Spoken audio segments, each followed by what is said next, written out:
Hello, everyone. My name is Brynja Kohler, and I'm the chairperson of the Science Unwrapped committee. So I'm very happy that I get to be your host this evening for the very first Science Unwrapped event of the fall 2024 semester. Our theme this fall is joining forces, and we're featuring scientists that work with other scientists in different disciplines. They collaborate with each other to learn new things, to make discoveries, and they work across a broad range of different disciplines. So I think this is going to be a pretty fun series. I hope you enjoy it. Let me now introduce Dr. Hillary Swanson. Tonight, we welcome Dr. Hillary Swanson, who's an assistant professor in USU's Department of Instructional Technology and Learning Sciences. Hillary joined Utah State's faculty in 2020 at the height of the pandemic. Across her teaching and research, Hillary explores how engaging in scientific practices helps students refine their everyday thinking into scientific understanding. Hillary brings years of experience as a classroom teacher to her academic work. Before transitioning to research, she taught physics, chemistry, and math at high schools, including a project-based school in San Diego called High Tech High. While teaching, Hillary became curious about how students learn and classroom instruction and how to improve it so that students understand challenging material.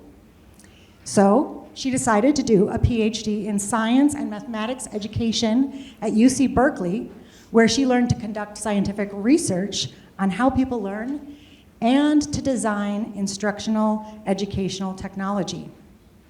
After finishing her PhD, she worked for the Learning Design Group at the Lawrence Hall of Science, designing technology-enhanced middle school science curricula for Amplify Science. She then moved to Evanston, Illinois, where she was a postdoctoral researcher and research faculty at Northwestern University's Center for Connected Learning and Computer-Based Modeling. At USU, Hillary founded the Learning Dynamics Lab, where she conducts research on learning and teaching in collaboration with colleagues and graduate students through projects funded by the U.S. National Science Foundation and the USU Aspire Engineering Research Center.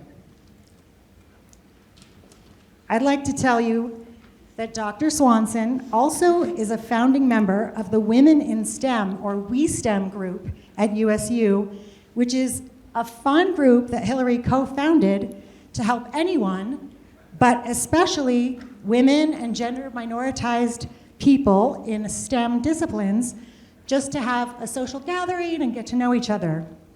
Our last activity last spring was a Bauranga dance class, where 30 STEM scientists got together in a lesson to learn this Indian style of dance. It was super fun.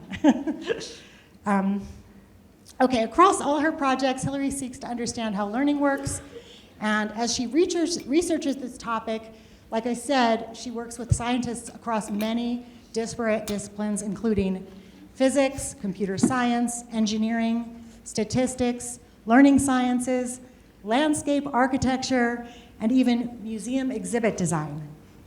Tonight, she'll talk about how she approaches her quest to learn about learning. Let's welcome Dr. Swanson.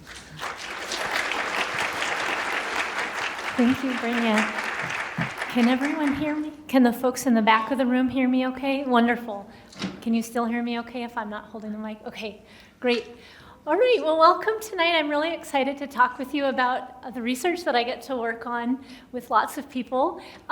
Before we get started, I wondered how many people in the room have ever been a student before? Raise your hand if you've ever been a student or currently. Just about everyone. What about teaching? Do we have any people who have formerly been teachers or are currently teaching? Wonderful, a lot of teachers in the room too. So we have a crowd who comes with great intuitions and experience to draw on to answer these kinds of research questions that I address in my work using the scientific method.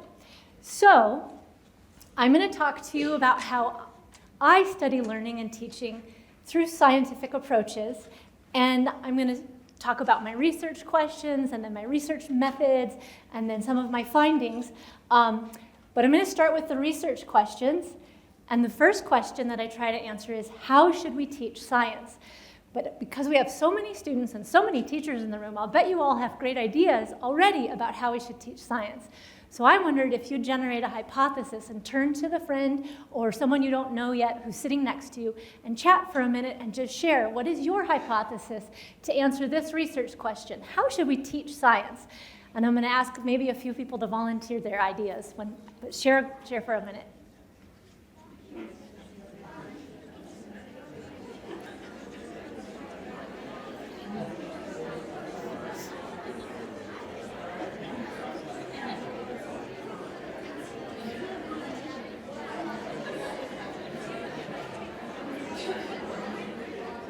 Okay, I'm curious to hear if I can have everyone's attention. I should have made a plan. If you can hear me, clap once. All right, thanks. I didn't need to do it twice. So I just want to hear from a few people. What are your hypotheses for how we should teach science? Anyone want to share? Raise their hand and share what they thought or what their friend thought. I see someone right there with the pigtails and blonde hair and a white shirt. And you want to share a hypothesis? Do we need a microphone? I forgot we might need help with the microphone.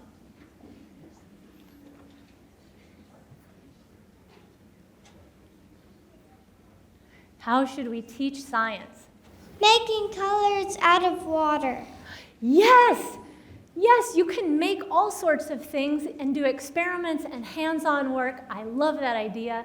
Water's a safe thing to investigate. Thank you so much for sharing. Anyone else have an idea? A second person want to share how we should teach science? Don't be shy. Let's see, maybe someone right there in a blue shirt I saw first. We'll be asking more questions. Well, you could try to tell a story and simplify it to make it entertaining, because nothing's boring if you tell a good story. That's beautiful. Yes, absolutely. So telling a story to the ways that we can teach people to learn science. I love that idea. And hopefully I'll be telling a story tonight and allowing you to do something hands-on to help you learn about my research. So hopefully I'll do a good job teaching you about my research. So people already have great intuitions. I'd love to hear all your answers. We better move on for time. But also when you think about teaching, you might picture teachers working with students doing experiments in the classroom. Some of you might go to homeschool and work with your parents to learn. Others of you might sit in a classroom where a teacher teaches from the front of the room. Now my next question is, how do we learn science? So turn to your neighbor and try to generate a hypothesis for this question if you can. How do you think we learn science? Because to answer the question, how do we teach science, we also have to think about how is it that people learn science? So go ahead and chat with your neighbor and I'll clap when I need your attention.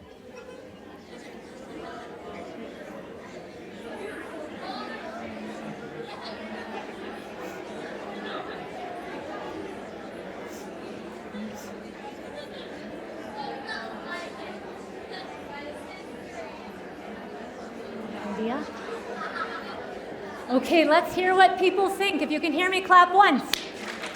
All right, I think I've got your attention. Now, I know I have a helper. Owen, I think I saw you with a microphone, so if you can help me when I call on a student, that'll be great. I see someone down here. Did I see you raise your hand first? No, but I see you with your hand. Do you have an idea what's your hypothesis for how do we learn science? Here comes Owen, the science ambassador. We'll give you the microphone.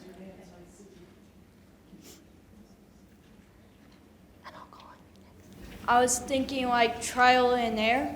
Trial and error, absolutely. That's a really great idea, and that totally relates to my research too. Thank you. And I saw someone over here, I think I saw you raise your hand at the same time, so we'll call on you also. Observation. Oh, observation, absolutely. You don't even need to go to school to do either observation or trial and error.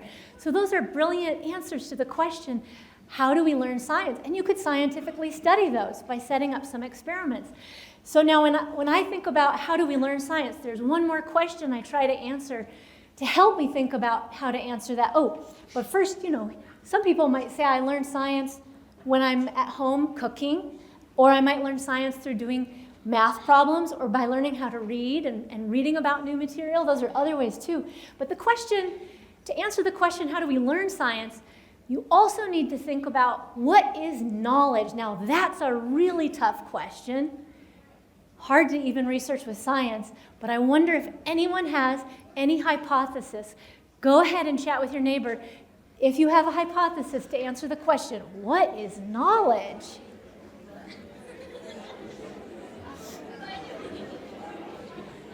Okay, I can call on you.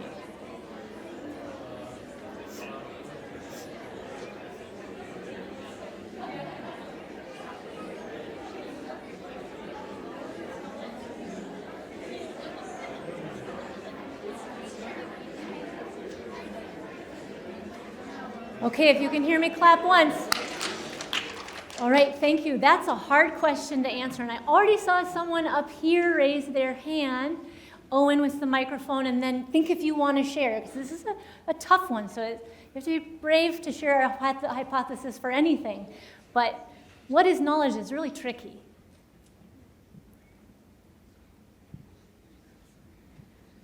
The cumulative learning of a group. Can you say that again? The cumulative learning of a group. Oh, that's so cool. So you're thinking in the learning sciences, we call that distributed cognition or collective intelligence.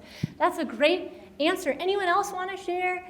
I see over here in a white shirt. Owen, can you get the microphone there in a moment? I'm loving these hypotheses. This is so fun. I want you all to come and do research with me. Are you free over the summer? This one's standing up here. You want to raise your hand so Owen can see you?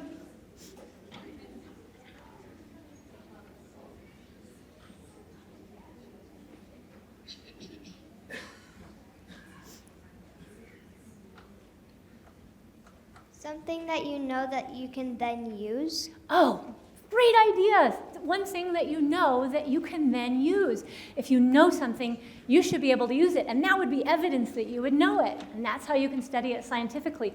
Great hypotheses. I wish I could ask for everyone's hypothesis. We're going to have to move on because we have a game to play, and I want to tell you about what my hypotheses are. But first, other people sometimes say, oh, like this is a picture of a scientist who knows how to use experimental tools to run an experiment. Someone might say facts. Someone might say knowledge is in your body. Other people might say knowledge is something in your brain. So there are lots of different ways of thinking about knowledge. And in my department on campus, where there are a lot of learning scientists, we all think about knowledge differently. But it's important to think about what is knowledge in order to answer the question, what is learning? In order to answer the question, how should we teach? So my hypotheses, what is knowledge? This is going to take a minute. But I want to share with you how I think about knowledge. I do think about it in all the ways that you shared, too, but this is the way I use it in the scientific research that I do. So first, just think about this scenario. There's a chair, it's kind of heavy, and it's in the middle of the road, and your friend asks you to push the chair down the road. So you do, and then your friend says, hey, can you push that chair faster, though? So you push the chair faster. What do you think you do to make that chair go faster? If your friend said, how did you make that chair go faster? How would you answer them? You had your hand up in the blue shirt first. Did you want to say, oh, and I don't know where you are with the microphone, but I think we need it. Got you very busy tonight. Blue shirt.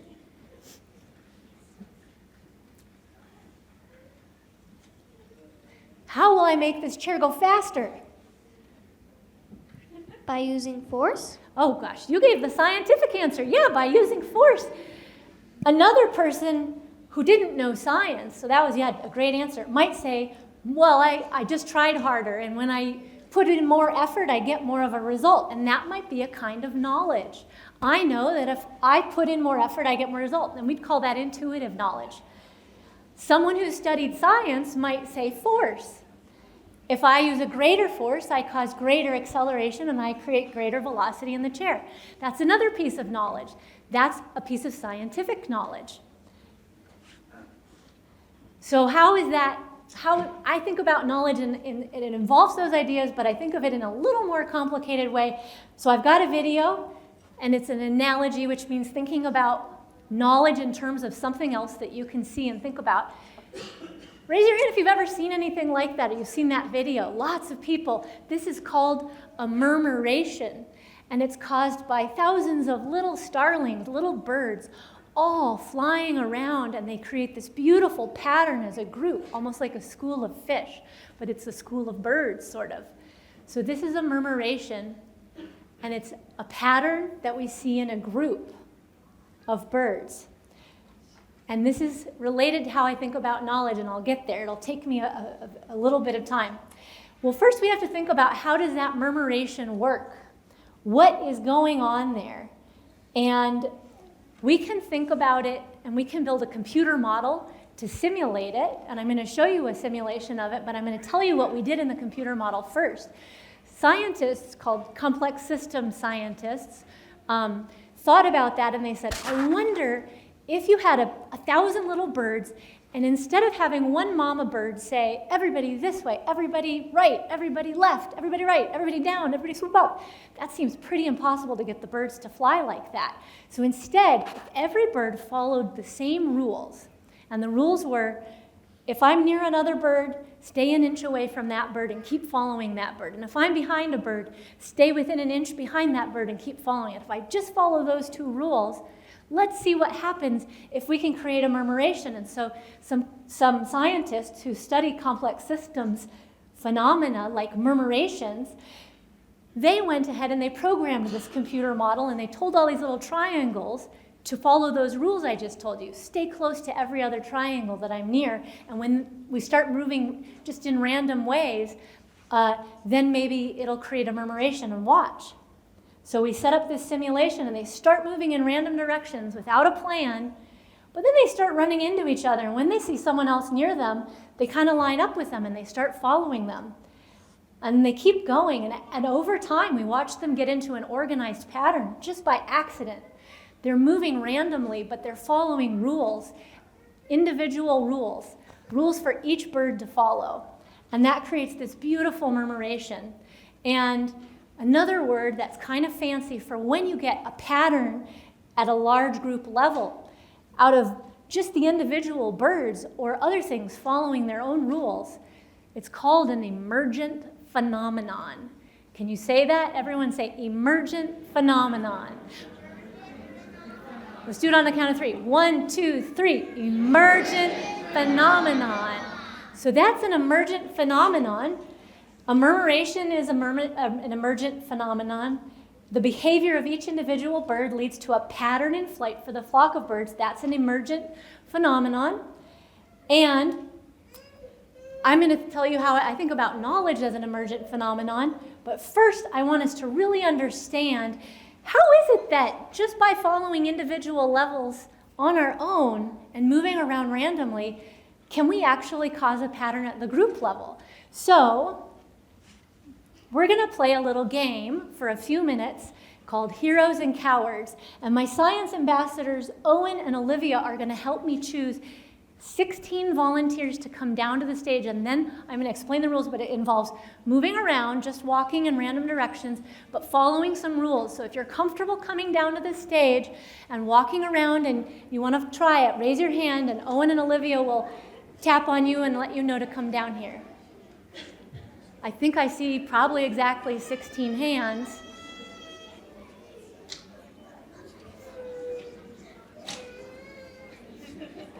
So when Owen or Olivia tell you to, come on down so we get organized.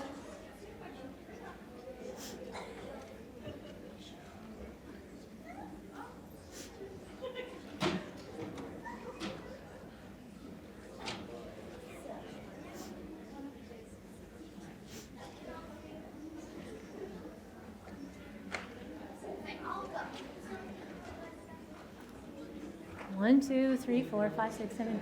I think we've got enough. So just a few more volunteers.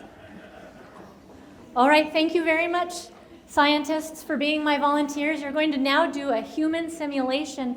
So we're going to play Heroes and Cowards. The first game we're going to play is called Heroes. And the basic rule is this.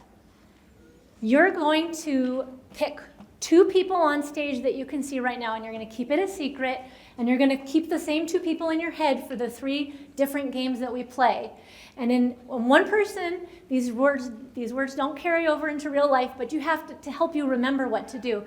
You're going to think one person is my friend and one person is my enemy. They're not really your enemy in real life. They're probably both your friends or someone you've never seen, but pick one friend and one enemy. And when you're a hero, when we're playing heroes, you're gonna, when I say go, you're gonna walk around the stage randomly to start out with. But what you're gonna do is, because you're a hero, you're going to protect your friend from your enemy. So you're always going to try to stay between your friend and your enemy. And so if your enemy moves, you've got to move and you've got to watch your friend. And if your friend moves, you've got to move.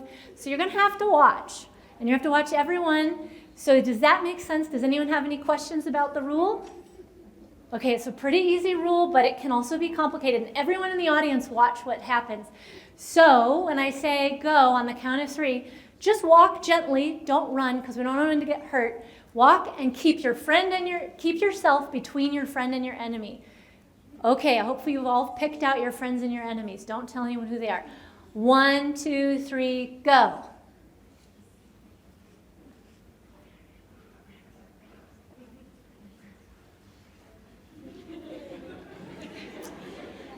Okay, stop. All right, now I want all of you to look up at the screen and everyone else. So we programmed a computer model using NetLogo. Colleagues of mine at Northwestern University designed and programmed this, and we told all the triangles to follow the rules you just followed. And look what happens when we run this simulation. We click the box for brave behavior, so you're going to protect your friend from the enemy, and they all do the same thing you did. So they're following the same rules, and that's how we can actually use computer simulations to study stuff like this and know that it can work for describing birds. Now we're going to play cowards. So the rules just almost the same. You've got the same friend and the same enemy, but this time you're afraid of the enemy. So you're going to try and hide behind your friend and keep your friend between you and your enemy.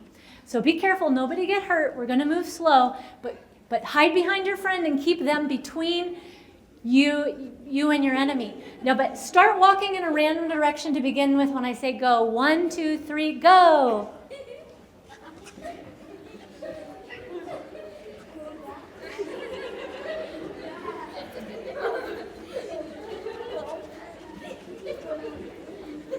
Okay, you can stop. Now, check out what happens when we programmed the rules into this computer model, also by the people at Northwestern University, to play the same game. So we click on this, we click cowardly behavior, hiding from the enemy, and they do something sort of similar. They mill around and they ultimately go to the very edges because they're all hiding. So now we're going to play one more version of the game called Heroes and Cowards. So now you have to decide in your head, did I like being brave or did I like being cowardly? So you have to decide on your own. Don't tell anyone. You've got your same friend and your same enemy. If you're a hero, choose right now, am I a hero or a coward?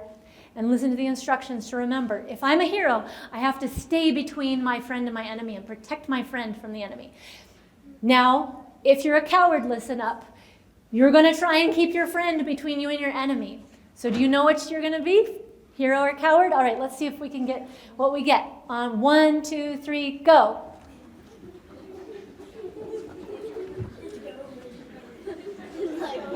Wow, this is actually turning out. All right, stop.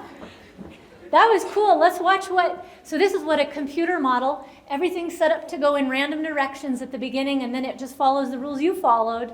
So we click mixed, and it picks out randomly which of these triangles is going to be a hero or a coward, and then you hit go, and look at this. That's sort of what you were doing.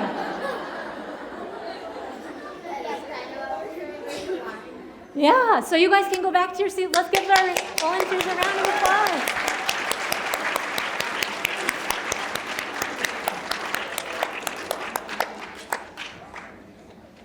Okay, so thank you, volunteers, for being a human simulation. You were behaving just like a computer model. So the behavior, we saw that when you follow these rules just yourself and no one is calling out what to do, that just walking randomly and following the same rules as everyone else, the individual person's behavior leads to behavior, a pattern at the level of the group. And that's an emergent phenomenon. On the count of 3, say that word again, emergent phenomenon. 1, 2, 3, emergent phenomenon. That's a fun one. So, and the murmuration is also an emergent phenomenon. But guess what else is? Knowledge and learning are emergent phenomena, if you want them to be. A scientist always makes a model of something they're trying to study. And sometimes we use analogies to be models. So I use a flock of birds in a murmuration or a bunch of students on stage playing heroes and cowards to be my model, because you're an emergent phenomenon, and I think of knowledge as an emergent phenomenon. But in the case of knowledge, what are the individuals? What are the students, each individual student, or what is each individual bird? Well, I think of those as ideas or little bits of knowing things, like how to ride a bike, or I know how to add 3 + 4 and get 7, or I know that an ostrich is a kind of a bird, or I know that more effort leads to more result.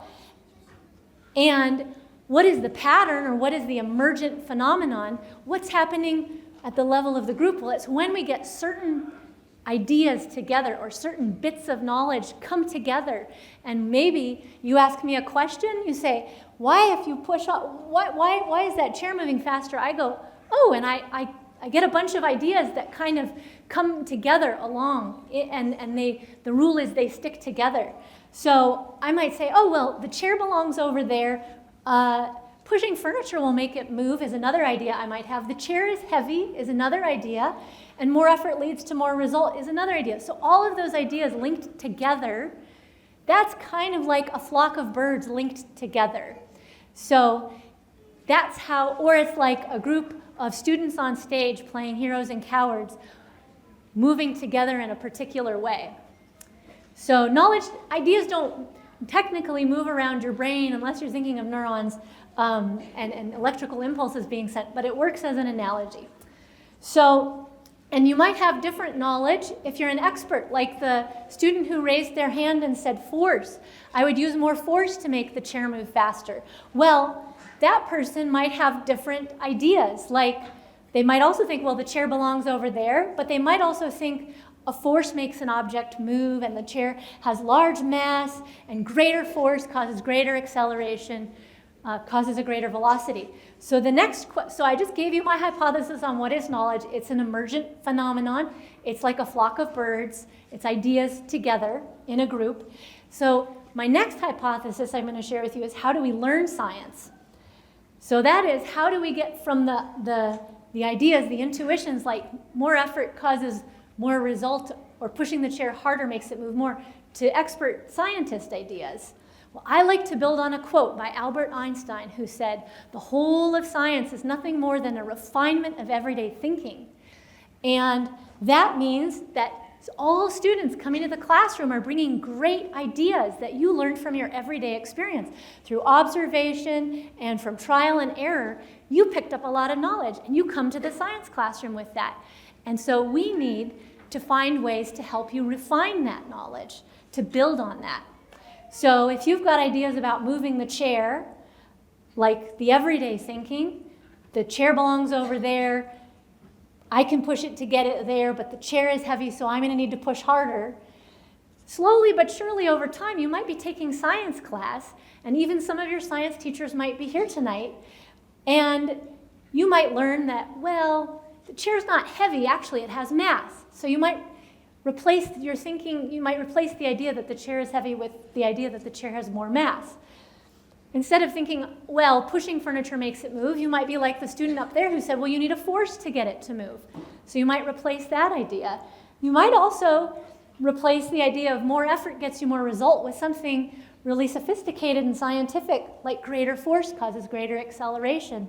And that gives me greater speed or velocity and moves the chair faster. And by the time you're thinking that way, you're thinking like a scientist. But you're already thinking like a scientist when you're bringing your everyday thinking in, and that's the point Einstein wanted to make, is that all of science is nothing more than your everyday thinking, just with different terms on it.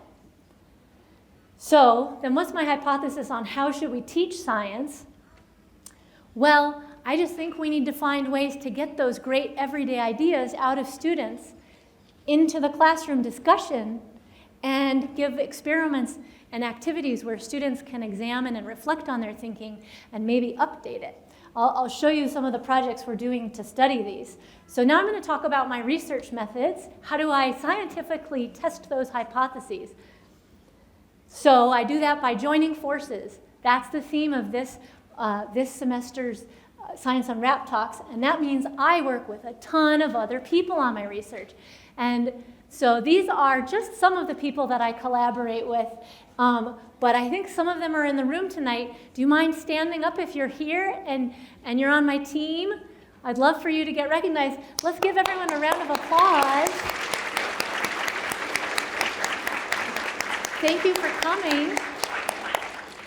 So these folks are from the learning sciences, science education, math education, landscape architecture.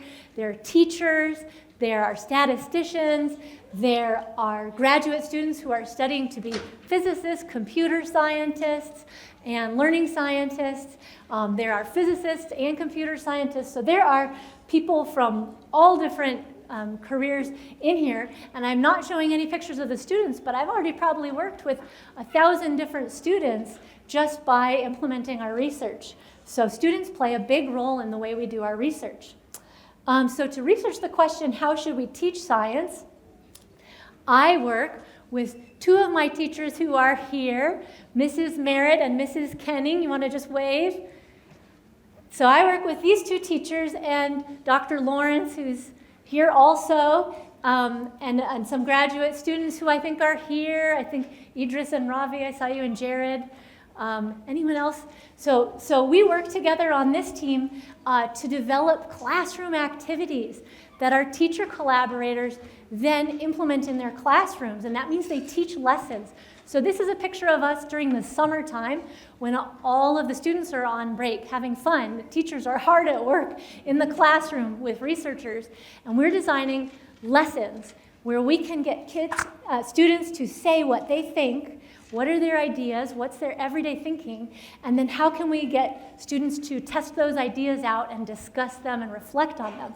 And then I had some of my pictures accidentally disappear, so I don't have some of the student work I was going to show, but here are our teachers in action. We take data when they teach the lessons during the school year. We set up a video camera that records while they teach. We collect student work that they do during class, and then we take all of that and we analyze that, and we use that to answer our research questions to see, well, did that activity work? What were the things the teachers did that were especially helpful to getting students to say what was on their mind and say what their ideas that they got from trial and error and observation were? And then we answer our research questions, and I'll tell you our findings when we get there. How do we learn science?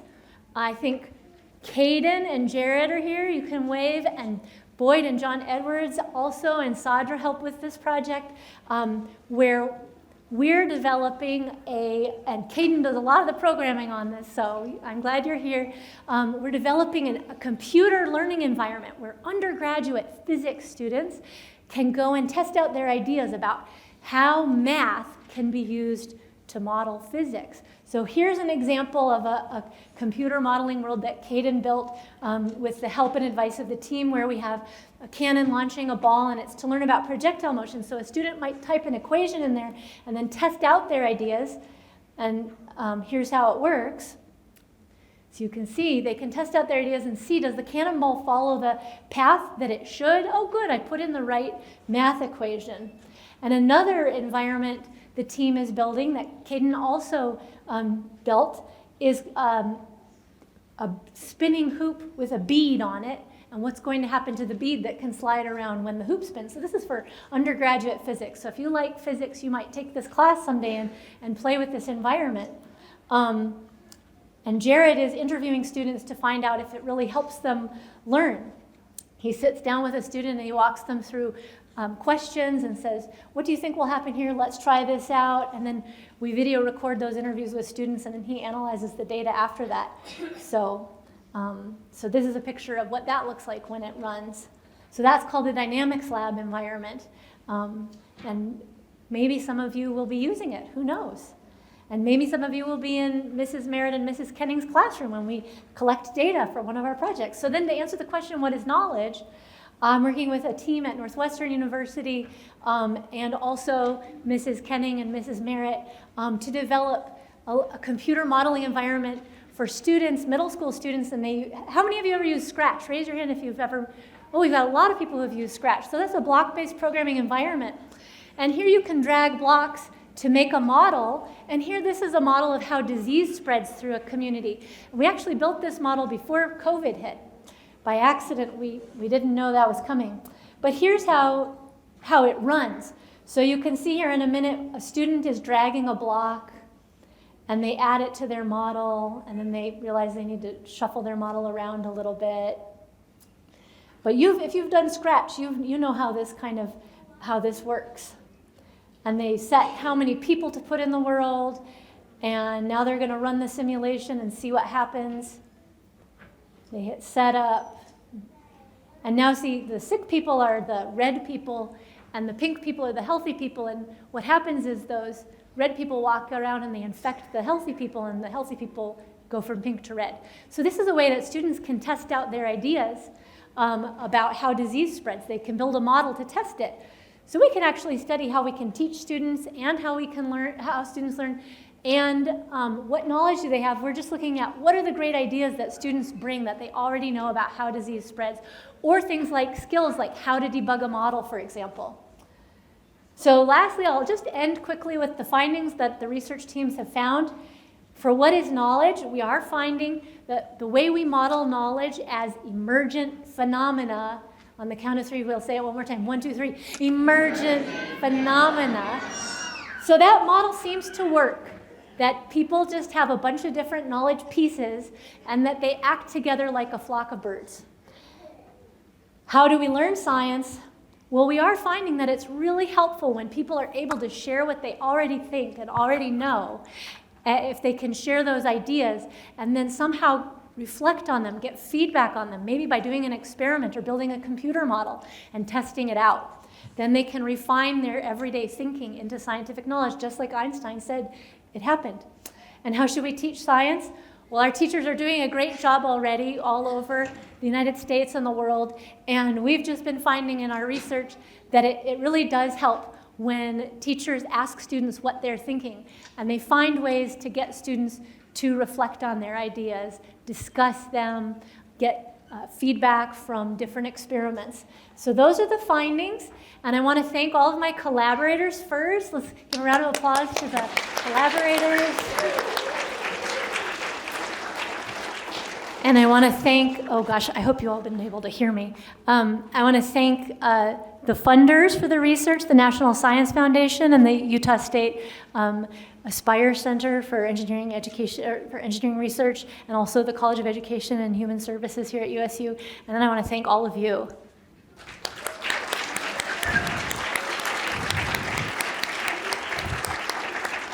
And I hope you could all hear me, because I just realized the microphone slipped. So I'll be happy to take questions if anyone has any. Hillary, thank you so much. What a nice, engaging lecture. That was awesome. Thanks so much. I can see how kids would just want to gather around you. So my question is about fears and excitement about artificial intelligence. Oh, great question. So what are my fears about artificial intelligence and what is my excitement? Well, I think there are fears and excitement for artificial intelligence both as a researcher and as an educator. So I would separate my answer to both of those. As a researcher, I think some of the students in the back, for example, Ravi and Idris, did a project last spring where they used artificial intelligence. We have Microsoft Copilot here through USU, and it doesn't share data with the rest of the world, so they used some transcripts from some of our lesson implementations and tried to see if Copilot could make a coding scheme to sort of surface what were the moves that our teachers were making.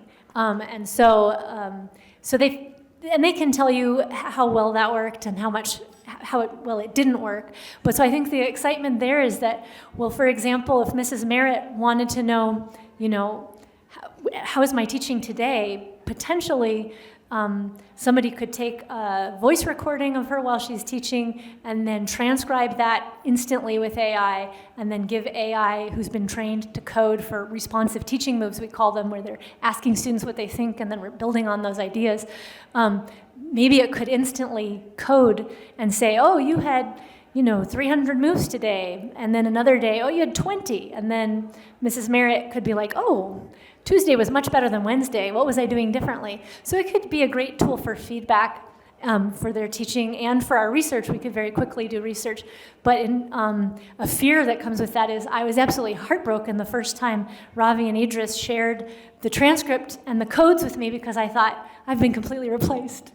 There's nothing for me. This was my joy. This was what I was really good at. This was where I had something to offer. And now in 30 seconds, this machine has done what I would spend a year doing. But then as they went on, I was like, okay, well, I can find problems with what they're doing. So I think if there are, I still like to have creative opportunities as a researcher, and I don't want to hand it all over to AI, but I do think in terms of speeding up getting findings and getting feedback to our teachers, Mrs. Merritt can tell you I've never been able to share with her any findings from our classroom research because it takes us so long to get through it. So I think she would appreciate getting that feedback. And then as an educator, I think there's a fear that students will say, oh, this is so easy, it can do all of this work for me, and then they'll be offloading tasks to the AI that we want them to learn how to do. But at the same time, there's the opportunity that 100 years ago, when we didn't have calculators, students had to compute page after page of calculations, and now they can build computer simulations like the one I was showing, and they can do so much more science and math and discover much bigger ideas with it. So I don't know what the future has in store with AI, but I love that question. I'm glad you asked it. I'm glad you said fears and excitement, because I think for everyone, it's a coin with two sides. Thanks, Todd. Tia. I'm curious, a little different spin on the idea of fear and excitement. If you have students who maybe have preconceived notions about their ability in science or their ability to form knowledge in science, and what you're saying is students learn science better when they are sharing their ideas or sharing their perceptions. So I'm curious if you have any research findings or any insight into how to turn students' fears about science or about sharing into excitement for the same. Ooh, I love that. At first I was trying to guess ahead of what you were going to ask, and I thought, oh yeah, ask AI to be a thinking partner and share my ideas with AI and have AI, interact with me and help me refine my thinking. And I guess people do research on that where they have chatbots that they're designing to work with students. But so again, so I had a preconceived notion. Your question was, how do you turn, can you say that one more time? Because I was so anticipating your question going the other way. That's all I could think about. Yeah, I'm curious if it's best for students to share their everyday thinking to learn science, but they maybe have preconceived notions about their ability to succeed in science, or how valid their thoughts are, or what it's like to share in a classroom, which can be scary. Yeah. If there's a way to turn those fears and those preconceived notions and get them excited to share so that they can create knowledge. That is a great question, Tia. And I think that really comes down to the teachers, and teachers creating expectations and norms and building a community where students feel safe to share what they're thinking and they feel valued for that. And they realize that that's what all scientists are doing, and that even Einstein started out with everyday thinking, and that got refined. And that's really what I've learned as I've become a learning scientist is I'm trying to build theories of learning, but really I just feel like I'm organizing what I'm seeing in new ways. And when I was a kid, I used to think, I really want to be a scientist, but I don't know if I was born to discover the next particle, for particle physics, or how could I ever think of the Big Bang Theory? But it's less about discovery, and it's more about, watching how things go, trying to describe it and picking out what you notice, and then just organizing that and refining it and choosing more specific terms and being more precise. And so I think it's really the work of our teachers in the classroom to set up that expectation. That's what science is, and this is how we do this here. Building a strong community where every student feels valued and feels comfortable sharing in front of their classmates. I think that's really hard to do when you have classrooms with 36 students. And I think that's where at the policy level, if we could just find ways to put more money into education, have smaller class sizes, so that we could build close-knit communities where students really feel comfortable, because then we know that helps their learning. So, great question. Thank you. This question, and then I saw a hand up. Oh, no pressure. Thank you. I'm just wondering if you've studied the techniques of Dr. Cynthia First down at the U with her engineering class schedules. Are you familiar with that? No, please share. Well, I was a student here a million years ago, and she started this process where she wouldn't lecture. Ultimately, when she moved to the U, she was here, but then she wouldn't lecture. She would just have pre-recorded, and the class time was to just come and ask questions. That's what the... Was this flipped? Did she call this flipped classroom? Or? I can't remember what she called it. But there was a requirement initially to have really this notebook where you were writing everything down, and then you didn't turn in homework. You still took a test. I just wondered if that was on your radar, if you've studied that. Well, I didn't know this particular professor, so I'd love to actually write that name down. But I think that's great, and it sounds a little similar, but I'm sure there's differences. But it generally sounds similar to this idea of a flipped classroom where you have more in the undergraduate and graduate studies, so older students, you have them watching videos of lectures or doing reading materials and class assignments, and then coming to the classroom to actually ready with questions. Instead of, because it doesn't, if you have a teacher giving a lecture, that's pretty exhausting, and to give the same lecture over and over again.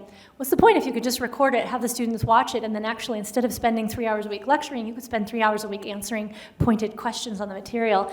And so I think that's absolutely wonderful. And I think, what I study is how their everyday thinking is built on and refined, but I don't think there's not a silver bullet in education.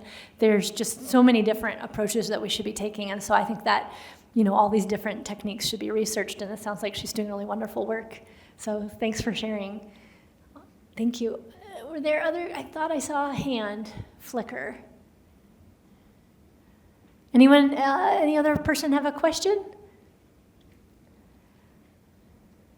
Oh, I have one. Okay. As you were talking about the chair, the first thought that came to me when you were talking about the chair was, I'd put wheels on it. That's a great answer. And that would be a little thought bubble in your mind. That's one of the birds in the flock of your thinking. I think that's great. Yeah, and I think when you're a classroom teacher, well, Mrs. Merritt can tell you, one of the things we're working on is how should a teacher respond to student ideas? Because I told you what we're focused on is, well, the hypothesis is teachers should try and help students say what's in their mind and then reflect on, examine, and maybe refine their thinking. But every student in the classroom is probably going to have a different answer to that question. Like you think, put wheels on it. The student up there who raised their hand said more force. Someone else might say more effort. And so what the teachers are trying to help me research is, what are the strategies classroom teachers can use to reasonably and realistically ask students what they think and then respond to some of those ideas and somehow maintain this feeling for all students that all of their ideas are important and not just one student gets their idea built on and the rest are silenced or one person or 5 people get listened to. So they're really trying hard to find strategies. Think at your table, write your idea down, share your idea with your table. Now each table share one idea out, or like Mrs. Merritt has had them make posters and then with their ideas and then walk around the room and look at other students' posters and write down how are my ideas the same and how are they different. But it's really a challenge when you have 36 students in your classroom and every single one of those students is going to have a different way of thinking about things. That's one of our fundamental assumptions in the theories that we work with. So I don't know if that addresses what you were bringing up, but that's what you made me think of. That's the flock of birds that got activated in my mind. Did you want to add anything? Let's have this, one more question.